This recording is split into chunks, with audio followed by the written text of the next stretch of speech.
Welcome back to Shop Talk. So a while ago, when I first started conceiving the idea of hot tent camping, I started with the stove, and I wanted a cheap solution to try initially. So I found a design on another YouTube channel for creating a hot tent stove out of a paint can. So I went ahead and built that, and I created a video tutorial on how I built that, and it's actually my most popular video to date. But I don't feel like we gave it a solid test run. I would say the test run I did was more of a burn-in. We didn't have a full-size flue on it, so smoke was backing in on this small little elbow I had on the top of the stove. However, that's going to change today because I have a hot tent now, and we have the paint can stove in the hot tent, so let's see what it can do. So here's a little paint can stove here. I'm using the titanium flue from my Lux 3W hot tent stove. So here's some of the same chunks of wood that I had from my first test run on the hot tent. These have been left outside, exposed to moist air, but I've split them down just a little bit ago. Smaller. I'm hoping they'll take off now that I split them down. So one of the main challenges I'm finding with winter camping is finding dry wood, or at least dry kindling. So what I found is best is I actually have some pine trees in my backyard here. You go in underneath the pine trees and grab some of the dead branches that are at the very bottom up out of the snow. Even in rainy conditions, those branches will generally still be dry, and that's your best bet for kindling, for starting a fire. So that's what I have here is just one little branch that I broke off the bottom of a pine tree.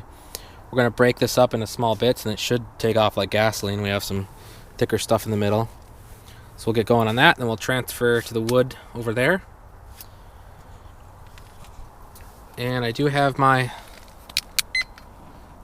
thermometer with me. It's actually a little bit colder in the tent than it is outside. That's kind of strange, but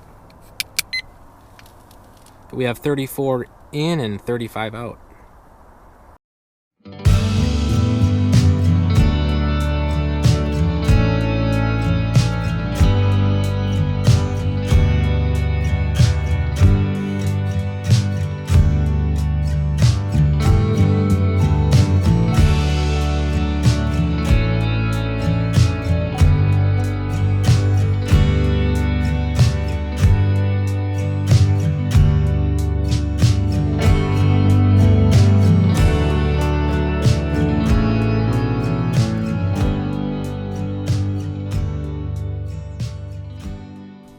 So I got my trusty cotton balls in there that I always use. I didn't mention it in the original test video for this stove, but I do have chicken wire in the bottom of the stove. But I haven't made any tweaks to the stove. I'm thinking, given the door is so small, I'm not sure what to do for draft control on the door. I'm thinking I might just use the door, just open the door a little bit for draft control and close it more. I'm not sure. I'm still thinking about how I want to handle that one.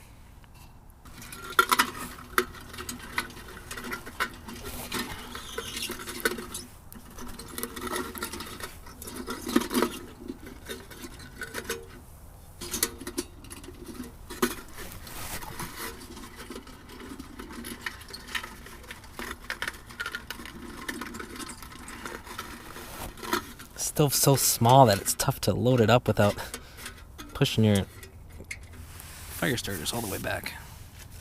Let's put some bigger stuff on top here. Super curious to see if this is gonna smoke me out of here. Well, here goes nothing. Let's see if we get smoked out of this joint.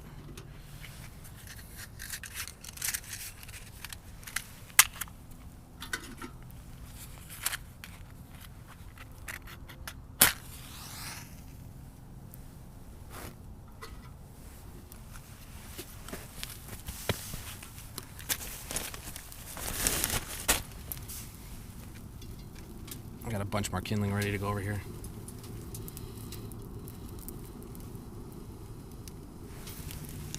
No smoke yet.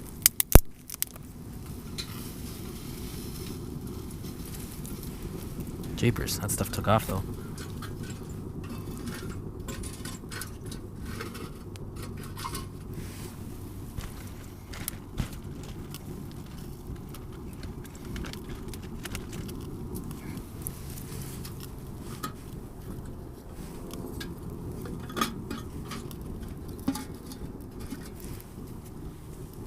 It's got a good draft. It definitely drafts just fine with the Flue on it. Imagine that. I still have that plate in there. The baffle in there. Seems to not be causing too many issues.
I don't even have the dampener in the Flue at all. I'm just have this sucker wide open right now.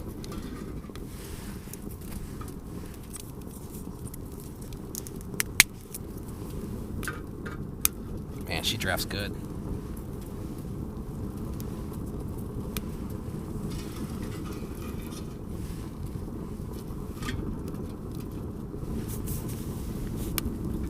Holy smokes, you hear that?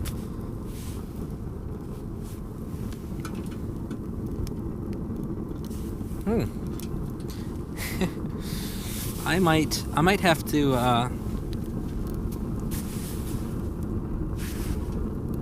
eat my own words on this little stove. Holy smokes. She's cranking. I'm gonna dampen it down a smidge here.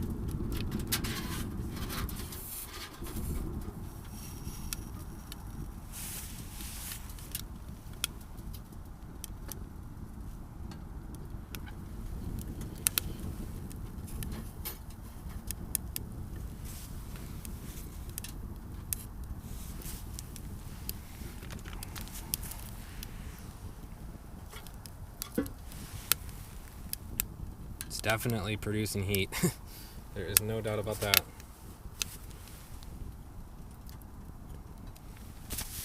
I'm gonna have to eat my words on this little stove. Told people to just skip it. I think I was wrong.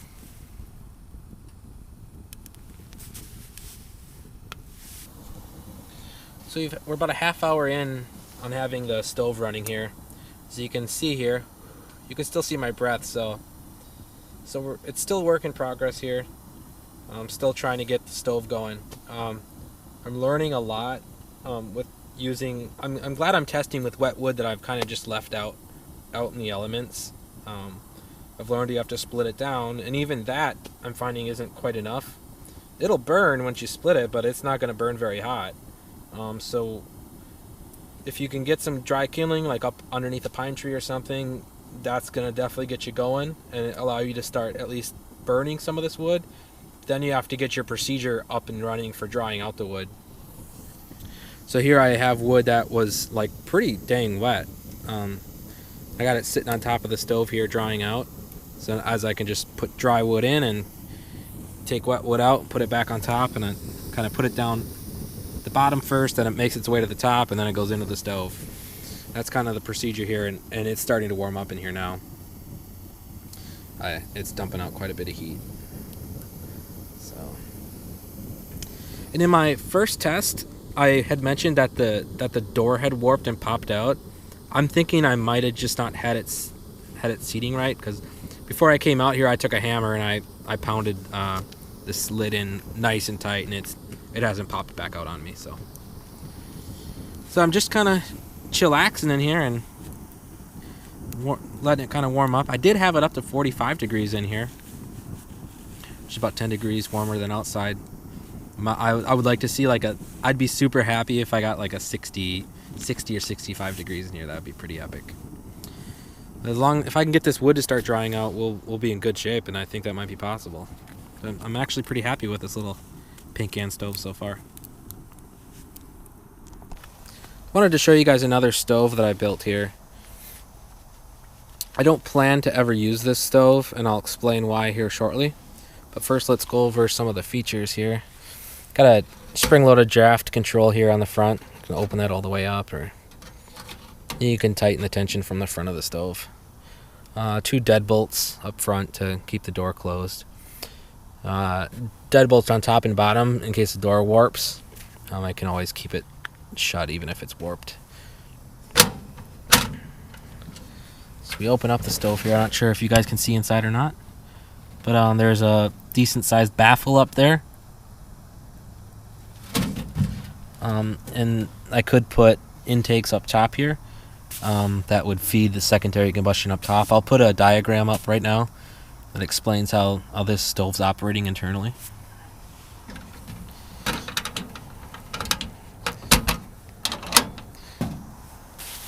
So here's how I planned to do the legs.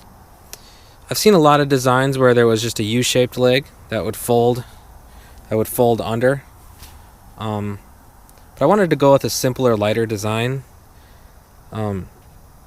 Essentially what I did here was I bent up some sheet metal here and put aluminum angle iron in here, and there's a rivet right here that angle iron hits, and it fits nice and tight in here. And so there's just a leg that would come out to right here, and then they could pop inside the stove. I just wanted to test myself and see if I could come up with the different leg design. And you can see I never finished it because I decided to not use it. So the main reason I decided not to use this particular stove is mainly because it's made entirely out of galvanized metal. And galvanized metal can be harmful if it gets hot enough and starts releasing metal oxide fumes. You can get what's called metal fume fever, which is really similar to the Flue. So there's debate as to whether or not a stove could actually get hot enough to release those vapors, but I just didn't want to take the chance. I'm out here to relax. I don't want to worry if my stove is poisoning me. So I decided to pony up the dough and get the titanium stove, and I'm happy I did because it's light and it's got the glass door in the front. I like being able to see what's going on in the stove and watch the stove glow. So, but I want to show this to you guys. I thought it was kind of cool. I'm kind of proud of it, but we'll never end up using it. So an hour into the burn here, we're about 10 degrees warmer in the tent than outside, and as you can see, the humidity has came down a lot. That's one thing I'm surprised at with hot tent camping, especially in Florida. You got snow right in here. I thought it was going to be a slushy mess in these tents when you're out here and you fire up a stove, but that just isn't the case because the snow kind of insulates and doesn't turn into slush. It just kind of compacts down. And the stove is a very efficient dehumidifier. It sucks all the moisture out of here pretty quickly. So the stove is just getting rolling again. I'm still trying to dial in my skills for using wet wood when using a stove. If I had dry wood, I mean, I think it would be like 80 degrees in here. But this wet wood is just kind of a bear to keep it rolling. But I'm starting to figure it out, trying to figure out the process for drying it out. And so if I do actually end up bringing this on a trip with me, I might make another bottom and leave a solid, not cut out this center part, because the wood I'm trying to dry was touching the snow and I didn't realize it, and it's getting wet. So I dry out one side, I flip it over, and it touches the wet snow and gets wet again. So that's why you see these chunks of wood underneath here. So if you do decide to build one of these, which it's doing a pretty good job. I'm actually pretty impressed. I would leave this core inside here. It gives you a nice dry spot to dry wood.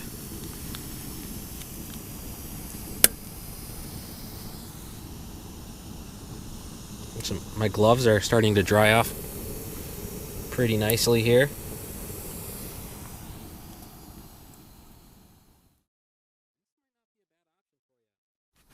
So what I do actually have a kind of a spendier flue on here. It's a titanium flue that came with my 3W stove. I was actually just sitting here doing some research, and I found that you can buy a titanium flue from Seek Outside for about $122 for the length that I have. I think I have a 7.5 foot flue here, so you could get that for about $125 from them. And then this stove cost me about $25 to build. So about $150 you could have a pretty nice hot tent set up. You just have to figure out what you want to do here for your dampener control. It wouldn't come with that, so I mean that looks like something you could almost make yourself if you really wanted to. These are just rivets around the outside, and you just cut a little slits in there for your dampener, and then there's a spark arrestor just below there, if you can see it there.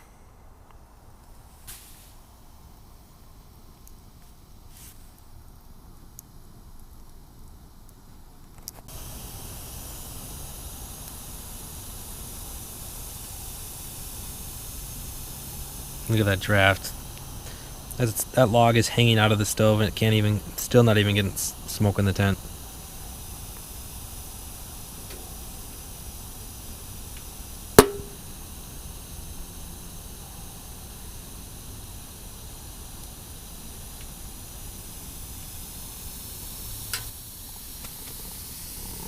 Still struggling with this wood though. Can't get it over 46 degrees in here. Seems to be the max. It's about 35 degrees outside still. But it's comfortable in here. This would be easy sleeping.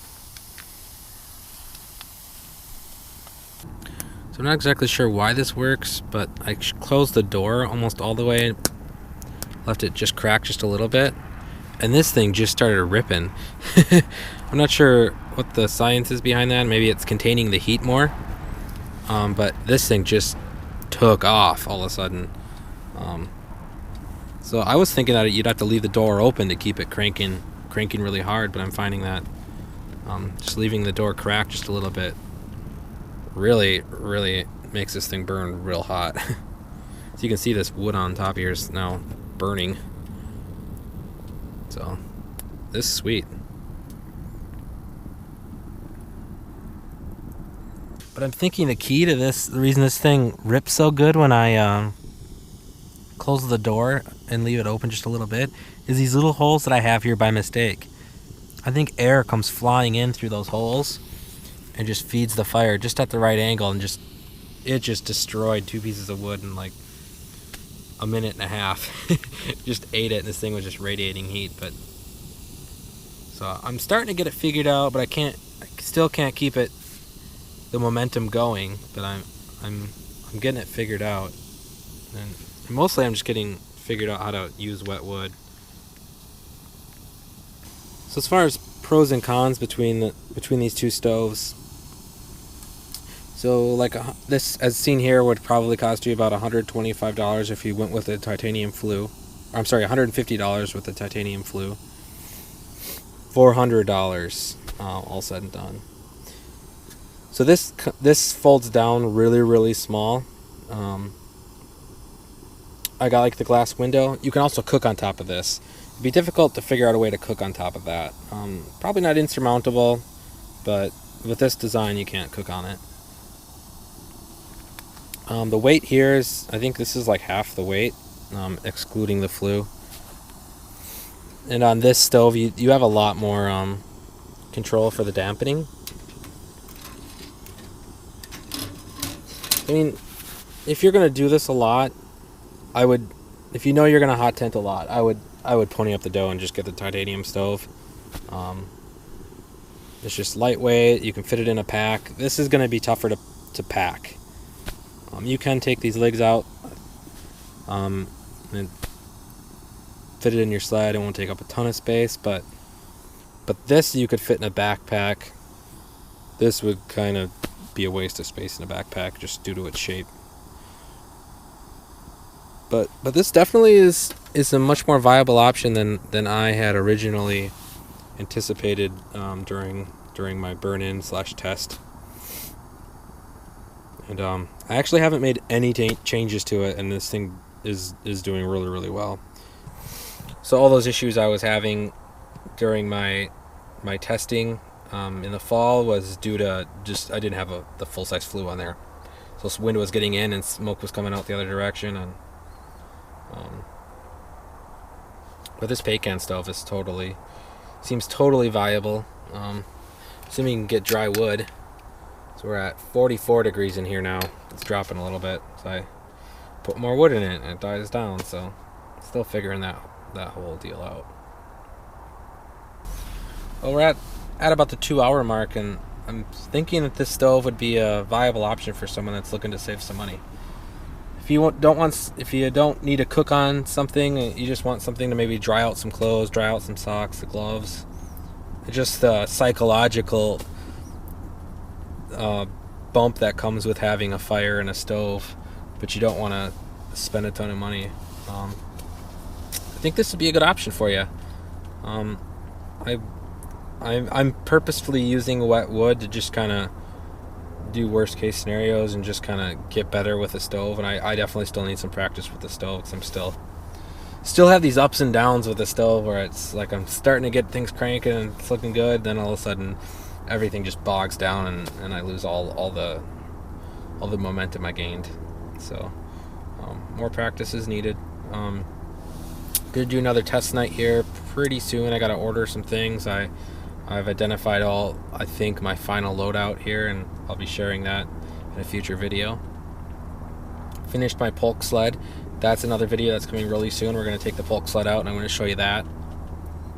Other than that, I hope that helps you separate the signal from the noise as far as DIY stoves go, and specifically the paint can stove I showed you guys how to make.